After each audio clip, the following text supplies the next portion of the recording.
Yes, ma'am. Naapod, ma'am.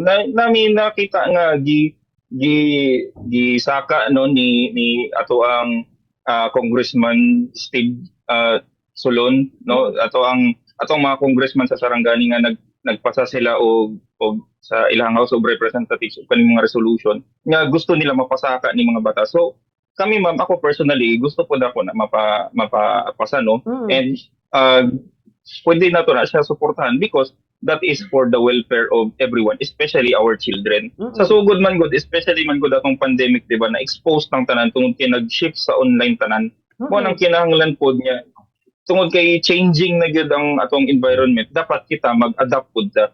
So, with this man gud, with this dako kay na siya nga tabang no kaning ipasa ng mga batas sa atong mga tigbuhat og balaod. Mo nang kinahanglan gyud niya suportahan nato na siya. Okay.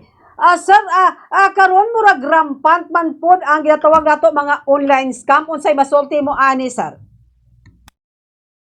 Yes, ma'am, no. So, ang rampant gyapon siya in a sense nga na gyapoy mabiktima no sa online scams because number one, exposed man karon, and at the same time ang ato ang mga scammers man good nagahimo pud sila og pamaagi para mang-scam. Sa tinuod lang, ma'am, no, ang ato ang data sa national gikan sa national headquarters, makita nato nga from 2023 nagsugod na og pababa or panaog ang mga biktima sa cybercrime no based sa ato ang recorded data diri sa ACG. However, na man gyapoy mabiktima no kay dili man jud na mawala.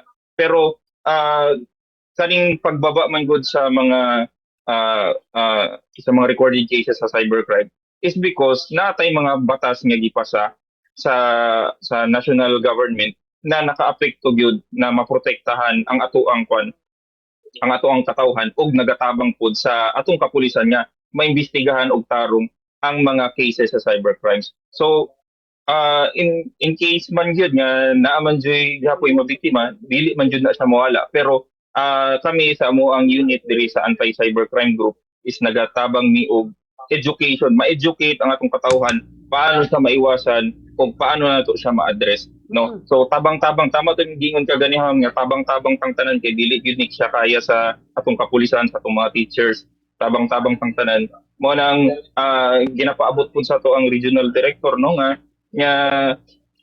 it is a whole of nation approach no pag abot sa pag-address sa cybercrime o kaning mga violence sa mga nga ginabuhat sa mga kabatan-unan sa ato ang paligid. Okay. Major Norby, sir, daghang salamat, sir, sa oras sa gihata mo sa buwa sa Bombo Radio Jansan. Sir, mga last words mo para sa ato mga sukitig paminaw o sa ato mga viewers, Major Norby. Yes, ma'am, no? So ginauhag lang namo tanan nga as much as possible iwasan nato no mag-spread og mga false information o kaning mga unverified na mga post na mag-cause og panic og kahadlok sa atong mga silingan o sa atong mga kaubanan diri sa Region 12 no. So hopefully unta nga kung halimbawa na pud sila makuha nga information nga bahin aning mga panghadlok sa mga eskwelahan, sa mga tulungan or sa mga public spaces no, pwede nila i-report sa mo ang opisina through our hotline o sa mo ang Facebook page, ma'am.